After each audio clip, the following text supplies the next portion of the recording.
All right, hey everybody, it's Matt. Just checking in with you, letting you know what we're doing today. The plan is to go ice fish a couple lakes.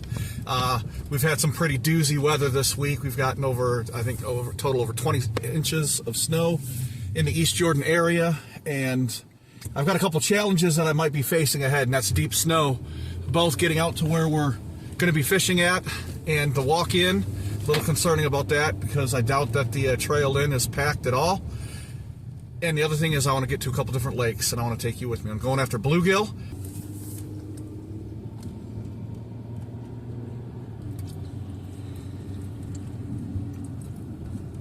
Little homemade breakfast burrito, baby.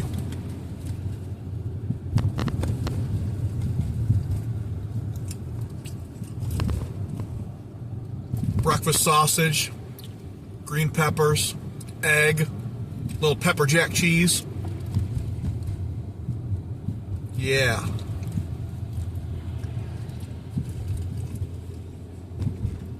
Oh.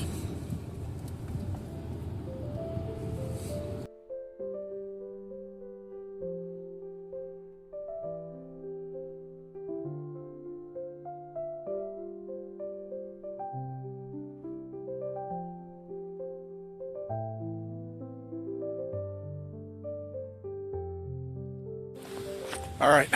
Just left the car, heading out onto Lake Ellsworth. I'm parked between River Park and Wooden Shoe Park. The campground is closed and Riverside Park isn't plowed, so I had to park up on the county road. Had to move for the snowplow going by.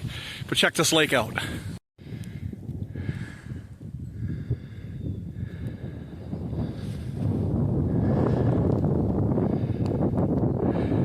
All right, let's go see if we can locate some fish.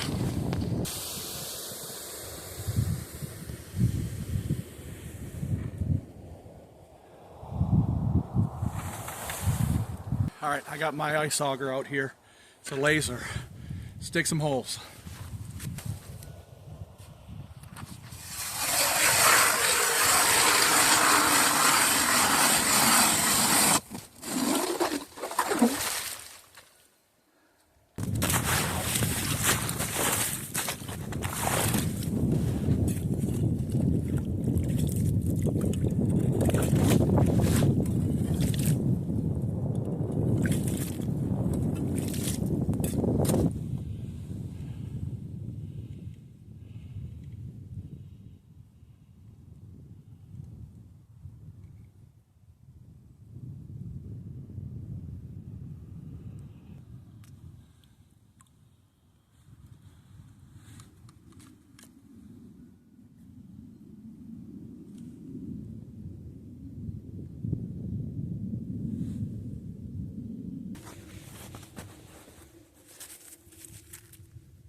All right, guys, I got two lines out.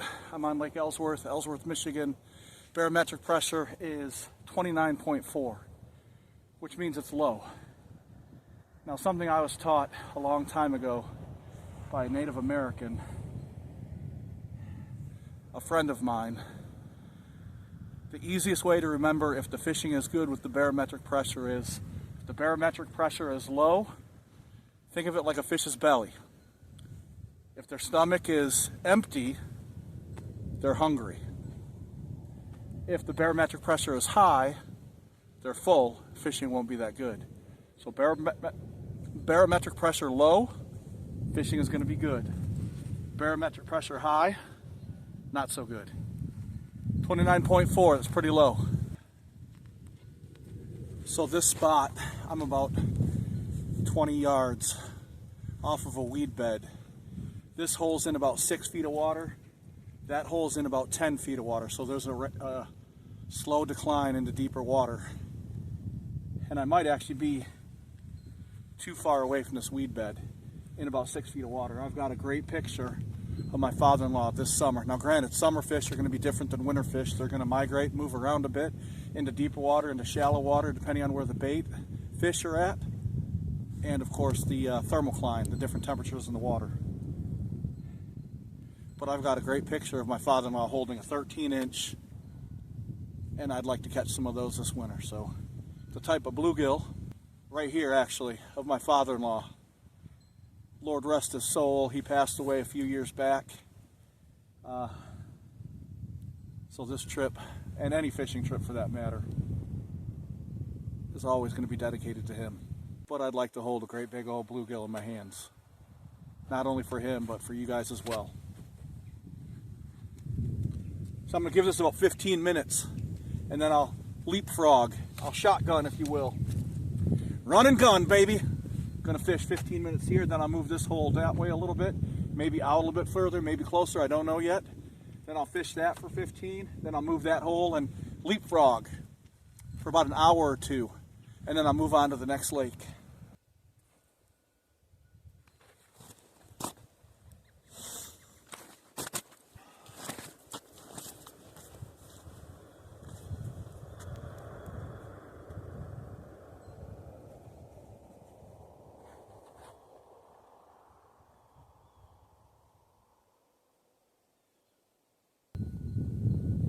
A little bit of a breeze coming down this lake. It's about 18 degrees today, which in northern Michigan, that's still pretty cold, but it's actually very warm compared to what it was a few days ago.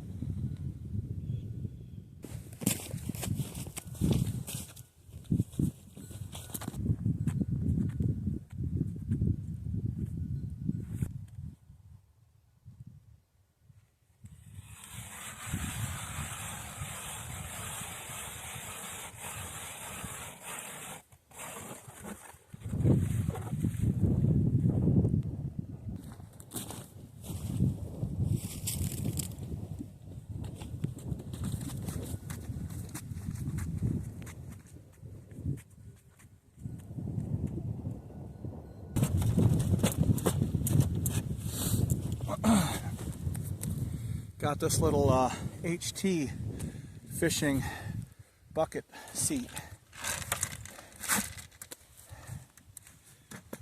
Literally just fits open over top of your 5-gallon bucket.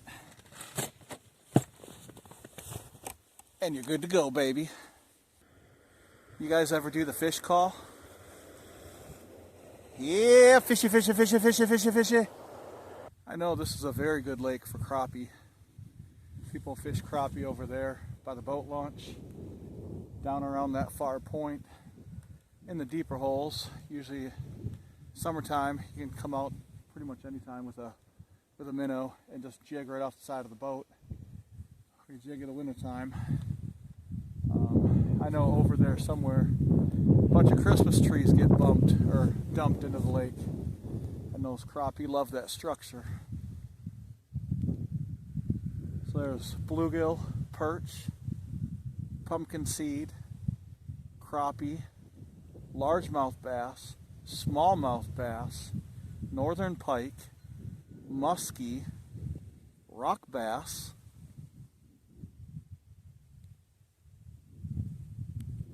maybe, I think I've seen gar pike in here.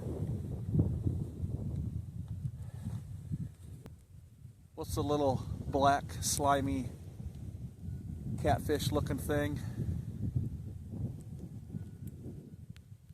I forget the name of those. Comment below what that is, a black, slimy, catfish looking thing. I caught one of those once in my boat. I didn't want to touch it. I just unhooked it and literally foot lobbed it up over the side of the boat.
Can't even pick these waxworms up right now.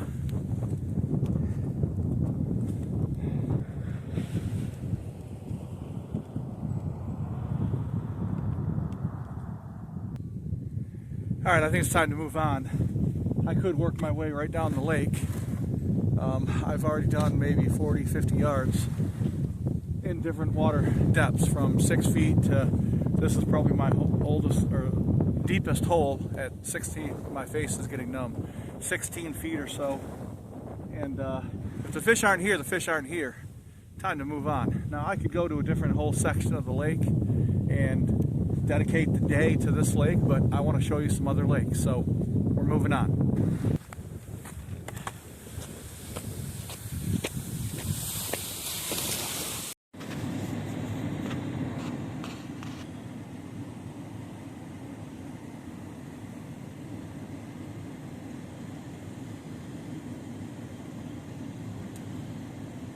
All right, run and gun, baby, run and gun. Lake to lake, leapfrogging. Shotgun from hole to hole. I didn't find anything there. Fish must not be in that area right now. Doesn't mean they're not there. They're just not there right now. All right, moving on to the next lake. Just got back in the car, heading towards Charlevoix. I'm going to show you at least one more lake, maybe two before dark. Let's see how it goes. I'd like to be able to have a fish fry tonight, so keep you posted.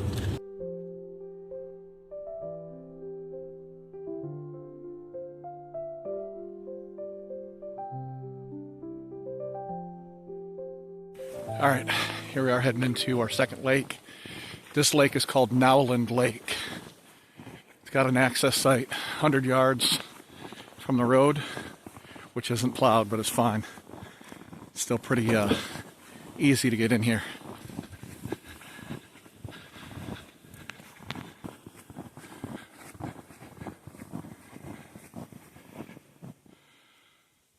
All right, look at this, guys. I've never fished this lake before, let alone ice fished. I would like to think the ice is safe, but I don't know this lake. I don't know how deep this lake is. I know nothing about it. Check this out. You tell me if you to go out on this ice. There's the boat launch up. I walked out literally 10 yards offshore.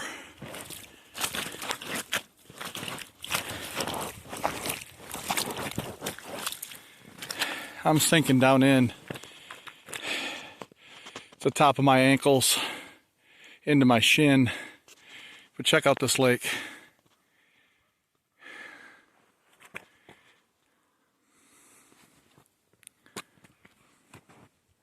Call me a scaredy cat, call me a wimp, but I love life too much. I love my family too much. I'm not going to be a fall through the ice casualty. It's not worth it. I don't know the condition of this lake. I don't know how thick the ice actually is. I've never fished it before, so I'm going to pass and move on to the next lake. All right, just got back in the car after checking out Nowland Lake. This day of fishing is turning into a recon mission. Gathering information. It's about 150 yard hike through knee-deep snow. No big deal. All right, heading on to the next one. I think I'm going to go into Ironton, the Ironton Narrows on Lake Charlevoix. I am not equipped to go after jumbo perch on that lake. All I have are waxworms, and I know perch like having minnows over waxworms. So I'm going to drive down in there, and I don't even know if it's plowed all the way into the boat launch site. That's the problem with these northern Michigan lakes, is the county, most of the time, it's a seasonal road going right down to the lake off of the driveway from the boat launch. And I don't feel like walking hundreds of yards. I already walked probably 100, 150 yards one way and then back through very deep snow. Thankfully, somebody drove through there a week or so ago before all this new snow we got, and you could kind of see a divot where their tire tracks were. So it was kind of compacted a little bit, but there's still 12, 14 inches of snow on top of that. So I'm glad I'm back in the car so I can take a breather and head to the next spot. So we'll see you when we get there.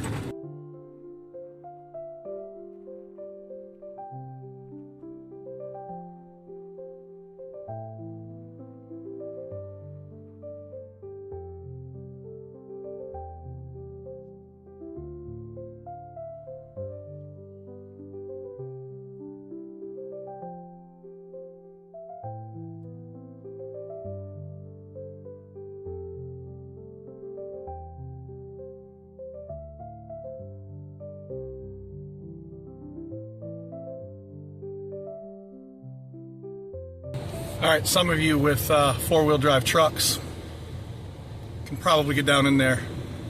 I have a Dodge Journey, and my all-wheel drive actually isn't even working right now, so I only have front-wheel drive.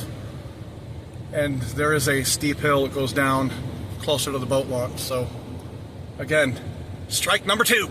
Moving on.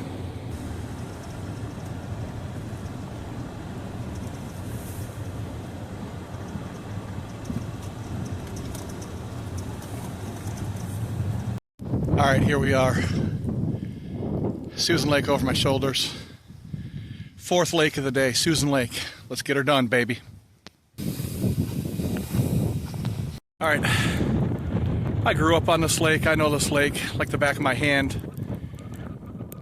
And this ice, it's, what do you call it, sandwiched. You got the lower layer of ice, then you got water, and then there's like a top ½ inch of ice on top of that. My boots are only waterproof up to my ankles. But check out this, same as Nowland Lake, check out this one. So the walk out,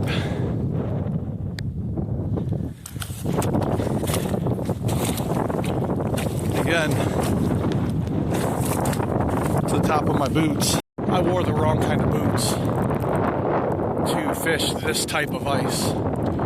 And there's probably, I should get my drill out, my auger out, and just check this out to see how deep the ice actually is, how thick it is, I should say, just so I know.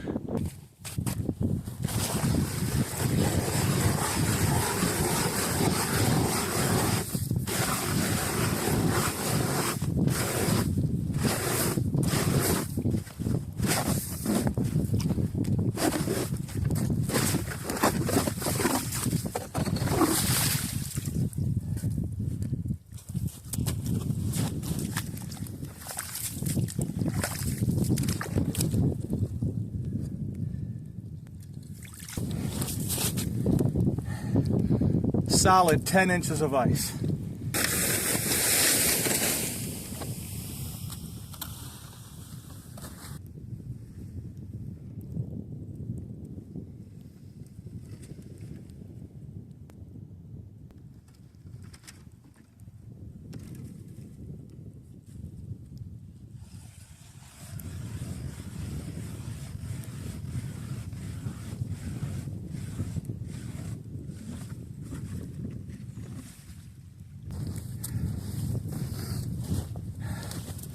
I'm not a fan of this open water, or I should say standing water on top of the ice, but it is only about 4 inches thick. It's just irritating.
Well, I decided to put a second line out.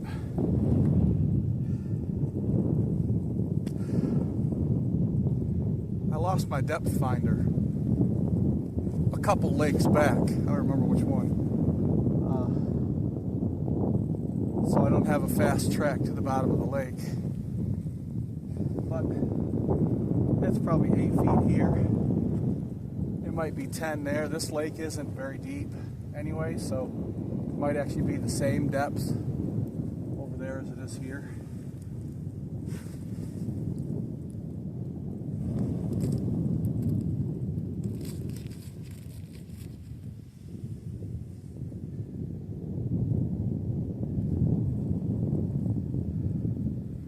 So this lake is known for largemouth bass, which I'm not targeting today, it's out of season. Northern pike, in season, but I'm targeting bluegill. This lake is known for decent sized bluegill.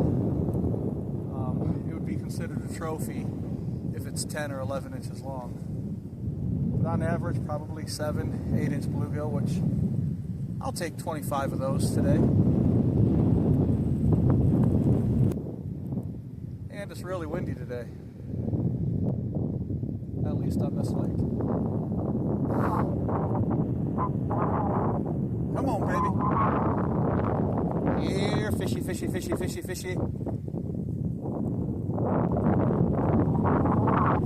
guys are welcome to join me from your chair, couch, office, wherever you're watching this video at. Come on, all together now. Here, fishy, fishy, fishy, fishy, fishy.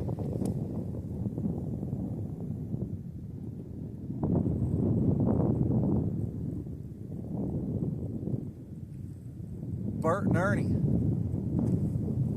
Here, fishy, fishy, fishy, fishy, fishy, fishy. Ernie eggs on Bert. Bert, you try. Bert's like, here, fishy, fishy, fishy, fishy. Fish jumps in the boat.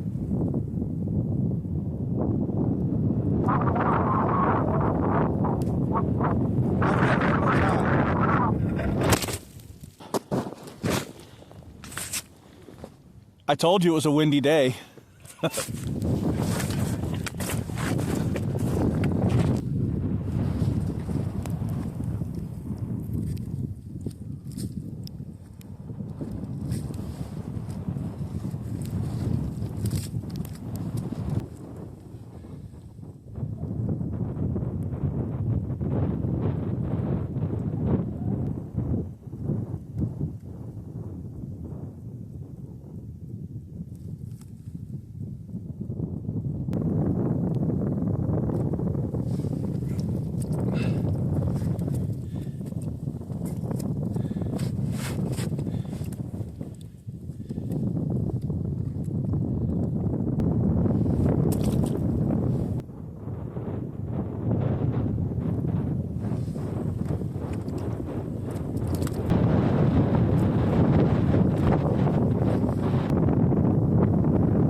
Hey everybody, day number 2. Okay, yesterday I think was a bust. We went out to, well, we checked out a total of 5 locations, 5 different lakes yesterday. We started out on Lake Ellsworth, where I spent most of my time, and usually we would have had fish in the bucket by then, but nothing. From there we drove past Adams Lake. That wasn't even plowed down the road. I didn't even give you footage on that one yesterday. Just drove past it, and I wasn't about to walk down to that one. The next one we went to, and I walked out on, was Nowland Lake. And hindsight, after seeing how Susan Lake was yesterday, I probably could have walked out on Nowland. I just didn't know that lake. I still don't know that lake. I need to go get on that lake in the summertime with the fishing boat. And I'm sure there's panfish, perch, and bass, and probably pike in that lake. After that, it turned around. I only walked out 15 yards. Turned around, came back, got in the car, drove down to boating access site in Ironton, Michigan for the Ironton Narrows, which is walleye and probably mostly perch on that stretch on Lake Charlevoix. Didn't drive down there because I don't have a four-wheel drive truck. And from there went to Susan Lake, the lake I grew up fishing on. Not smallmouth bass, but largemouth bass, pike, and bluegill. And again, didn't really catch anything until about 45 minutes before dark. And you saw in the video just a little bit ago of me catching a bunch of little dinks. I brought home 5 fish. So in reality, I did find a school yesterday. It just happened to be the preschool. I didn't find the senior high school or the senior center. I found the preschool of school fish. See what I did there? All right, we're heading out today to the private lake that I took you on last weekend, and hopefully I can capitalize and bring home a bucket of monster bluegills. So we'll see you out on the lake.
You okay? I thought I lost you there.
So far today is a lot better than yesterday. Yeah, I caught a lot more fish yesterday, but they were little dinks. I mean, I cleaned 5 fish, and 3 of those 5 were shorter than the back of the palm of my hand to my fingertips, and there was 2 that were just barely over that. By the way, the barometric pressure is 28.9. It's even further.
Jumbos, baby.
That one's about 9 inches.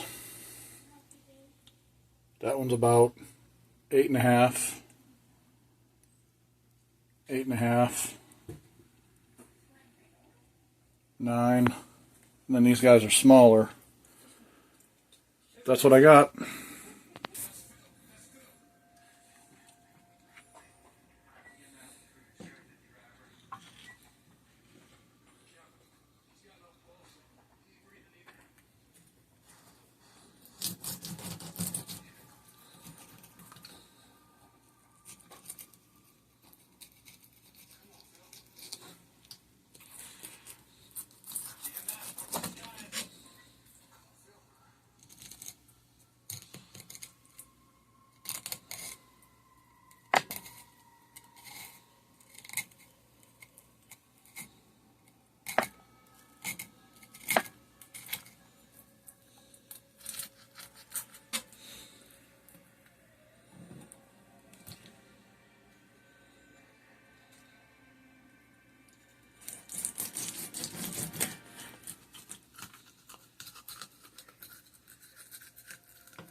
All right, hey everybody.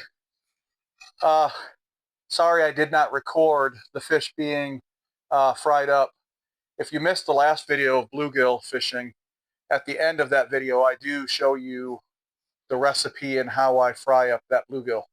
I'll put a link right here to that video, or just click the link at the end of this video. My wife went ahead and my daughter went ahead and cooked dinner tonight, not knowing I had a plan for all the bluegill I caught in the last 2 days. So here's a picture of dinner for tonight.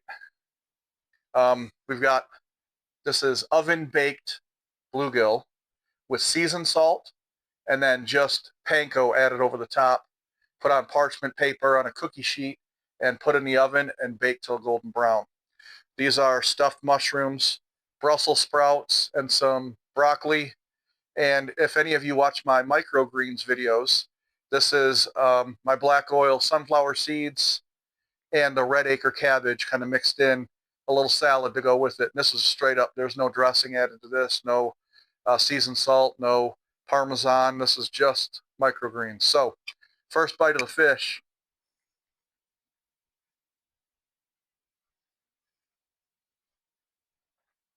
Mm.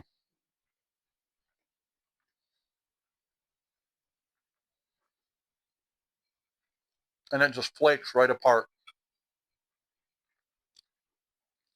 I'm not going to be worried about talking with my mouth full. So I'll tell you what, I'm just going to dive right in. This is amazing food. That's why bluegill is top 3 favorites of mine. Mm.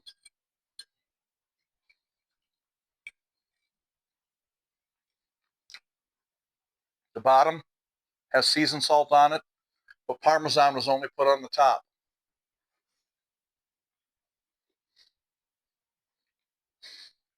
Going right in, baby.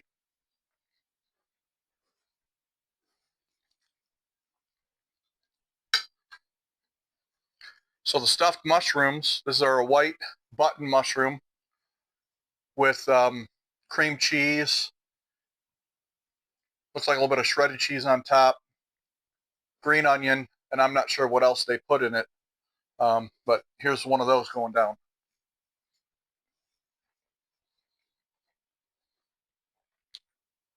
Mm.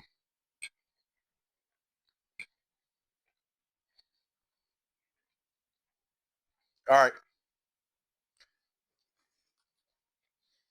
Sorry, I had to get one more bite in.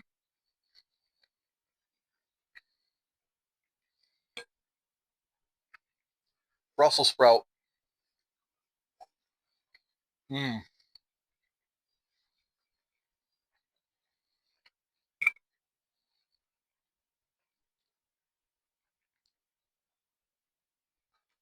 Broccoli.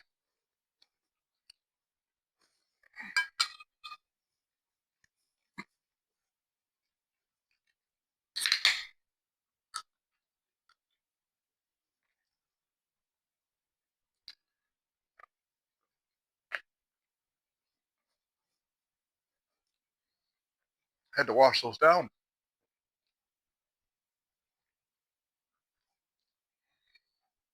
Sugar-free monster. All right, Brussels sprouts. I'm sorry, microgreens. Red acre cabbage, black oil sunflower seeds. And look at that bite.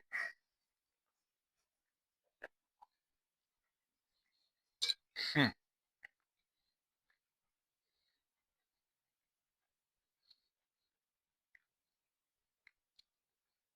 The red acre cabbage just kind of takes over the flavor profile of this. Red acre cabbage has that very much cabbagey flavor, but there's a hint of spiciness to it. Microgreens, though, does a body good.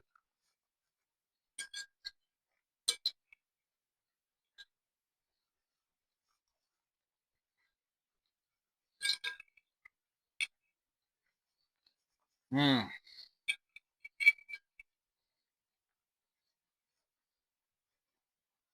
Bluegill.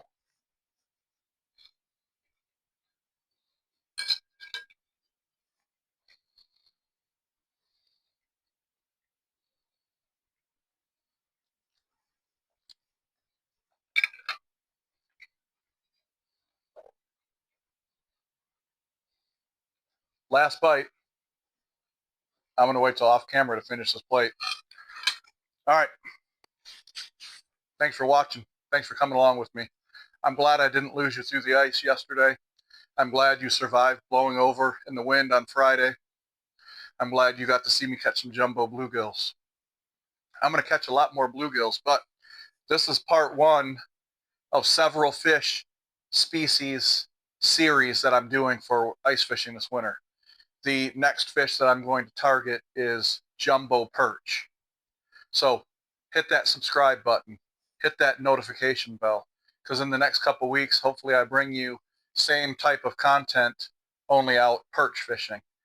And I'm going to take you to my perch lakes next. So this is Matt, M32 Outdoors. We're trees, wildlife, outdoorsmen, and in this case, bluegill meat. See you on the next one.